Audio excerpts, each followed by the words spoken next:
On April 14, 1912, the Titanic sank in the North Atlantic, taking 1,517 lives with it. The official story says it was an accident, a tragic collision with an iceberg that nobody saw coming. But what if I told you that some of the most powerful men in America wanted that ship at the bottom of the ocean?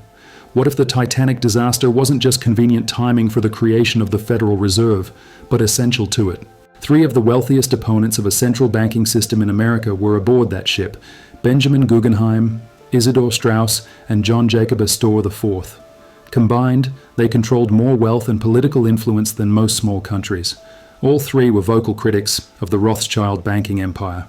All three had publicly opposed the creation of a Federal Reserve System, and all three died in the freezing waters of the Atlantic, just months before the Federal Reserve Act was signed into law. This isn't coincidence. This is the story of how a ship became a weapon, how tragedy became opportunity, and how the most powerful banking families in the world eliminated their opposition in one calculated move. By the end of this investigation, you'll see the Titanic disaster in a completely different light.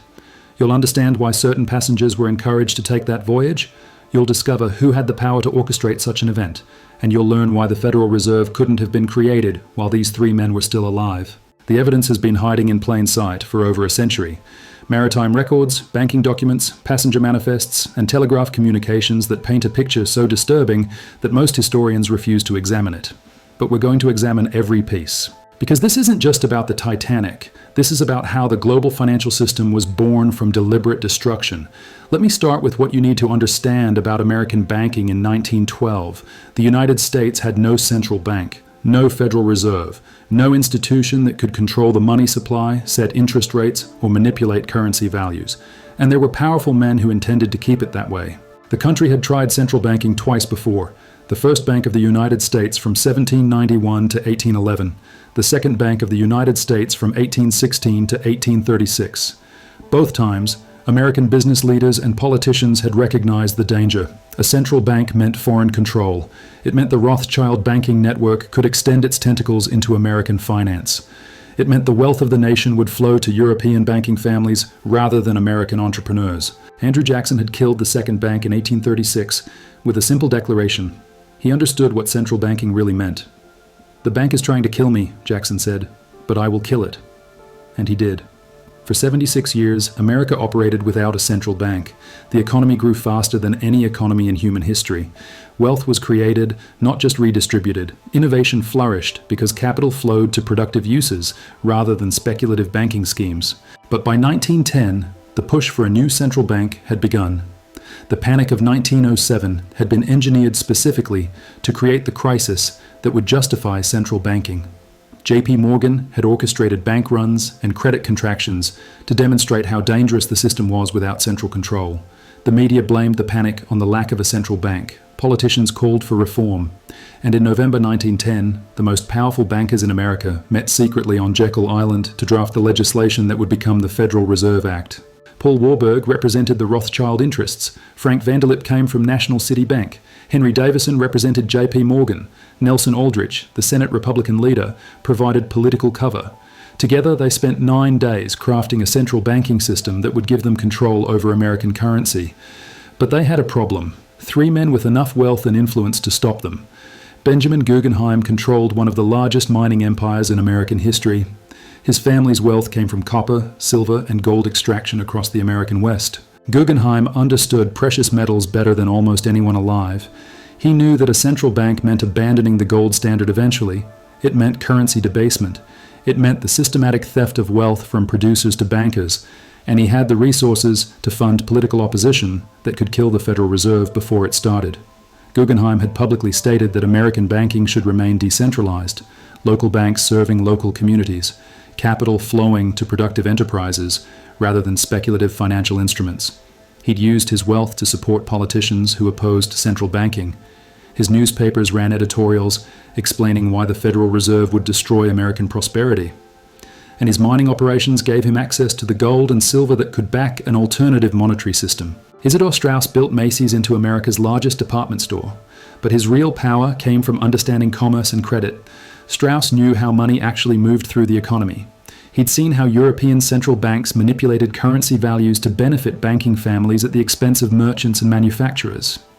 He'd watched the Bank of England coordinate with the Rothschild network to control international trade financing, and he was determined to prevent that system from taking root in America. Straus had connections throughout American business: department stores, manufacturers, importers, exporters. His opposition to the Federal Reserve wasn't theoretical, it was practical. He knew that central banking would mean higher costs for American businesses. It would mean credit flowing to politically connected firms rather than efficient producers. It would mean the end of the competitive banking system that had made American commerce the most dynamic in the world. John Jacob Astor IV represented old American money. His family had built wealth through real estate, fur trading, and strategic investments over multiple generations. But Astor understood something the new banking elite didn't want to acknowledge. Wealth creation required production. Real value came from building, manufacturing, mining, and trading actual goods. Financial manipulation might create paper profits, but it destroyed real prosperity. Astor had studied the European banking system extensively. He'd seen how the Rothschild network had gained control over government debt in England, France, and Germany. He understood that central banking was the mechanism through which private bankers could tax entire populations without their consent, print money, loan it to governments, collect interest from taxpayers. It was the perfect system for transferring wealth from productive citizens to financial parasites. These three men weren't just wealthy, they were wealthy enough to matter. Guggenheim's mining empire could provide the precious metals for an alternative monetary system. Straus's commercial network could facilitate trade without Federal Reserve financing. Astor's real estate and investment portfolio could anchor opposition to central banking. Together, they represented the economic foundation that could keep America independent of the Rothschild banking system. And the bankers knew it. Paul Warburg had studied the opposition carefully. His reports back to his Rothschild contacts identified these three men as the primary obstacles to Federal Reserve implementation. Not because they were the only opponents, but because they had the resources to organize and fund effective resistance. Remove these three, and the remaining opposition would fragment and fail. The solution was elegant in its simplicity. Get them on a ship, get them far from their power bases, their political networks, their communication systems, and ensure that ship never reached its destination. The Titanic wasn't chosen randomly. It was the perfect weapon because it offered the perfect cover. An unsinkable ship on its maiden voyage, filled with the world's elite, commanded by experienced officers who trusted the latest maritime technology. Nobody would question why America's wealthiest men chose to sail on the most luxurious liner ever built, and nobody would suspect sabotage when the ship that couldn't sink somehow found an iceberg in the middle of the North Atlantic. But here's what makes this conspiracy so sophisticated. The planners didn't just need these three men on the ship. They needed to ensure the right people survived and the wrong people didn't. They needed to control every variable that could expose the operation. And when you examine the passenger manifest, the crew assignments, and the rescue procedures, the manipulation becomes obvious. Let me show you how they did it. First, they had to get their targets aboard. Benjamin Guggenheim had originally planned to travel on a different ship. The German liner America was scheduled to depart New York on April 10th, the same day as the Titanic. Guggenheim had booked passage on the America because it offered a more direct route to Europe and better business accommodations for his mining negotiations in Paris. But 3 weeks before departure, Guggenheim received a personal invitation to join the Titanic's maiden voyage. The invitation came from J.P. Morgan himself, delivered through intermediaries who emphasized the historical significance of sailing on the world's largest ship. Morgan's representatives suggested that prominent American businessmen had a patriotic duty to demonstrate confidence in American-built luxury. The Titanic had been constructed with American steel and financed partially through American investment. Missing the maiden voyage would be seen as a lack of faith in American industry. Guggenheim was reluctant, but the pressure was relentless. Business associates who'd received similar invitations told him that declining would be interpreted as weakness. Competitors were planning to attend, and important European contacts would be aboard. The voyage was being positioned not just as transportation, but as a floating business conference where major deals would be negotiated. Stay behind, and miss opportunities that might not come again for years. Isidor Straus faced similar manipulation. Macy's had been planning a European buying expedition for months. Straus intended to travel in May after the spring merchandise had been delivered and summer inventory decisions finalized. But in March, he received urgent communication from European suppliers. New fashion trends were emerging faster than anticipated. Italian silk producers had developed revolutionary manufacturing techniques. French designers were introducing styles that would dominate the 1912 season. If Straus waited until May, his competitors would secure exclusive arrangements for the most desirable merchandise. The communications were authentic, the suppliers were real, but the urgency was manufactured. The same banking network that was orchestrating the Federal Reserve had connections throughout European commerce. A few strategic conversations with textile manufacturers, a few hints about American buyers planning immediate purchases, and suddenly Straus felt compelled to advance his travel schedule. The Titanic offered the earliest possible departure date for reaching European markets.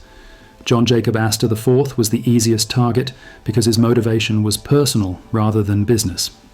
Astor had recently married Madeline Force, a woman 18 years younger who'd caused significant social scandal.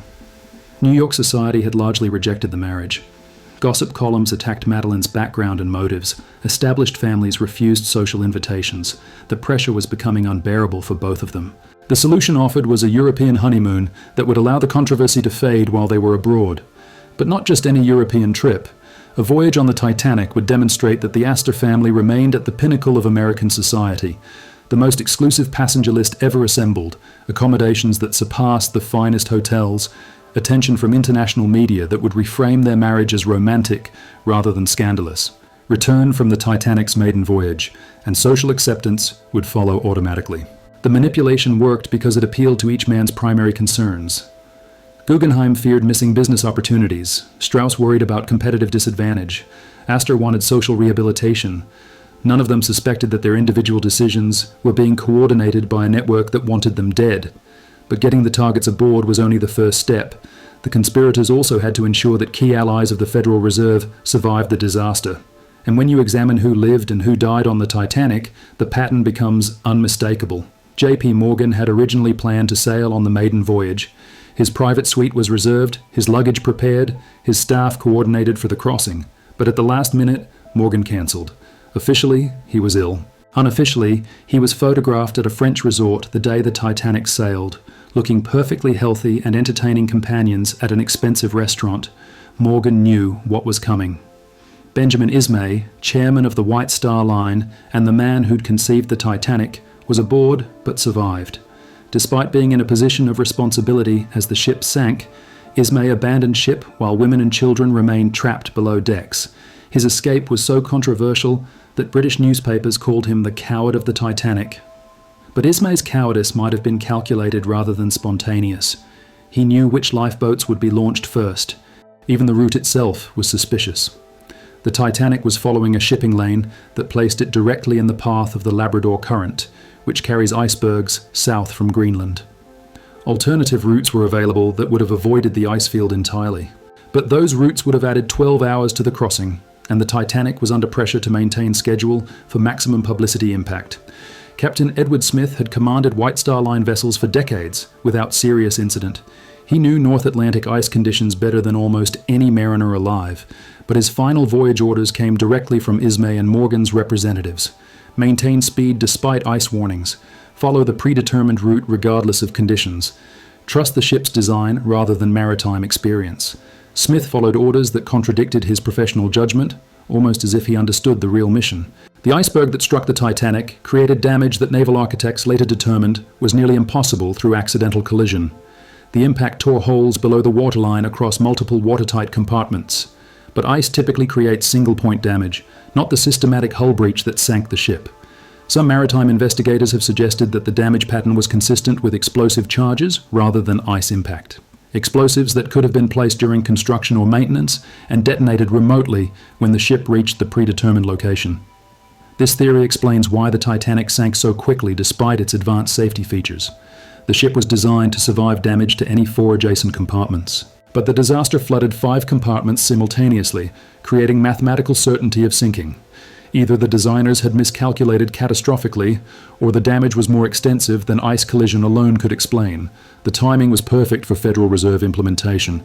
Guggenheim, Straus, and Astor died on April 15, 1912. The Federal Reserve Act was introduced in Congress on June 26, 1913. 14 months between the elimination of opposition and the passage of legislation. Just enough time for the banking lobby to organize support, draft final language, and coordinate political pressure without appearing to exploit the tragedy. But 14 months was also just enough time for the victims' estates to be settled and their political networks to fragment.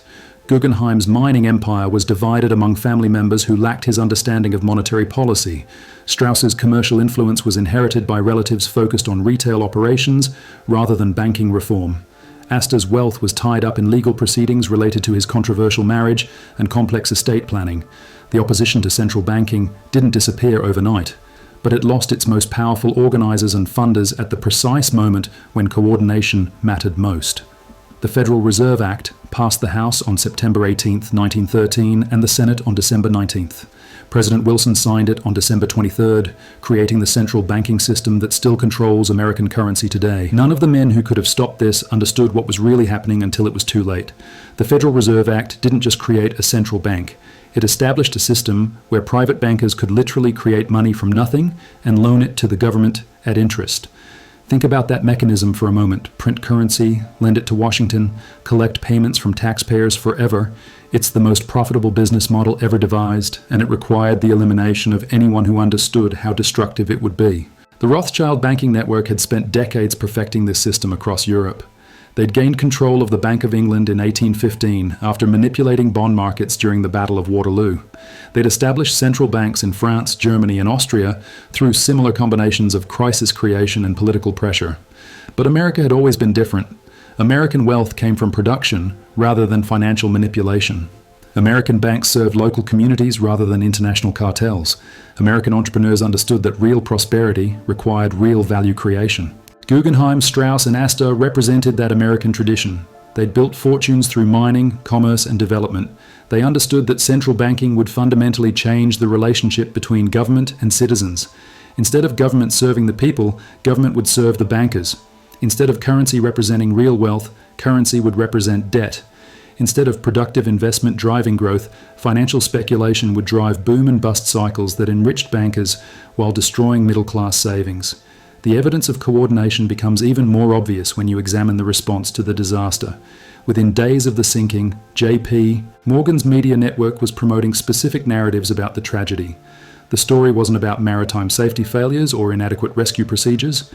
The story was about the need for better government oversight of private industry. The lesson wasn't that ships should carry more lifeboats or follow safer routes. The lesson was that America needed stronger federal institutions to prevent future disasters.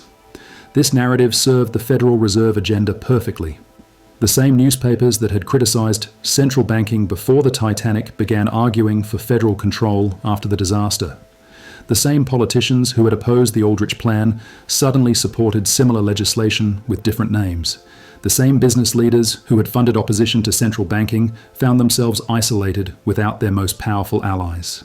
Morgan's representatives moved quickly to consolidate control over the victims' business interests. Guggenheim's mining operations faced immediate pressure from competitors who'd avoided the Titanic.